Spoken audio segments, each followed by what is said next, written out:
How is India poised today when it comes to artificial intelligence? Oh, it's so well poised.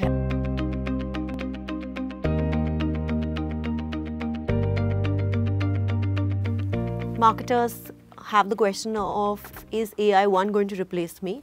Two, how do I get started? Yep. Third is how expensive it is to get started then. The first question you asked is around marketers and will artificial intelligence replace their jobs?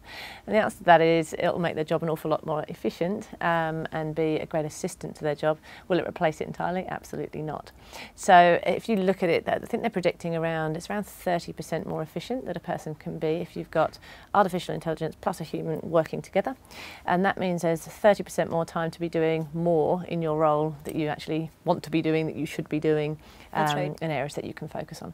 The second part of it is how do you get started? And this is a really important question. We get asked this all the time. So you kind of start to kind of narrow it down based on the earliest results that you can get, a quick win that you can sell into the business, and something that's really going to work for the customer. Right. Okay, and then the last part of your question is it expensive? But I think the idea now it has been kind of productised. So if you kind of pinpoint an area and said, oh, I've really got a challenge in customer experience, then there are providers out there that can help you to kind of fill that gap cheaply, get something up and running so you can prove the point, and then so invest further once you have proof in the pudding. Exactly right, exactly right. How is India poised today when it comes to artificial intelligence? Oh, it's so well poised. There's a report that was written by one of our divisions within IBM, and it particularly kind of pinpointed India. And part of it is around having such a large workforce. And if you can get efficiency out of a workforce, that's fantastic. We've got a very young population who are tech savvy. There is a serious culture of entrepreneurism and wanting to kind of bring in new technologies and embrace them.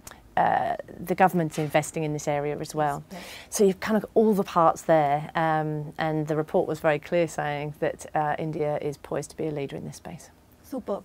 How do you achieve a work-life balance? So I find it works really well to make that conscious effort for a cut-off between being always on at work and actually being able to switch off at the weekend.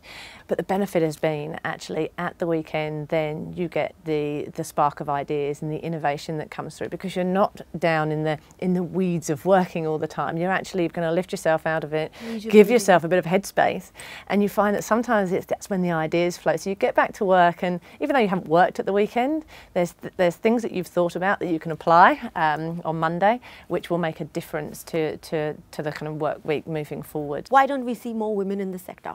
I don't think it's a sector that many women are attracted towards. I think it's got a perception about it that technology is about people that love computing or that sort of thing, and I think we just need to do a better role of marketing ourselves as to what it does provide to. It doesn't matter if it's men, women, whoever. It's what does a technology role now involve, and do a better job of marketing that to attract kind of more diversity into the sector. My message for women leaders or women aspiring to be leaders is we have to have faith in ourselves that we can do the role that is given to us. It's about kind of putting that seed of doubt away and actually just taking that step forward and trying something without having to kind of step back because you think you can't do it. And there's been a number of times in my career where I've been given a job, a CEO role, and at the time you go, goodness me, can I actually do that? But you can do it. It's just kind of putting one foot in front of the other. It's just having the faith that you can. So I think it's putting ourselves forward, doing a better job of having faith in ourselves and marketing ourselves better as the right person for that job.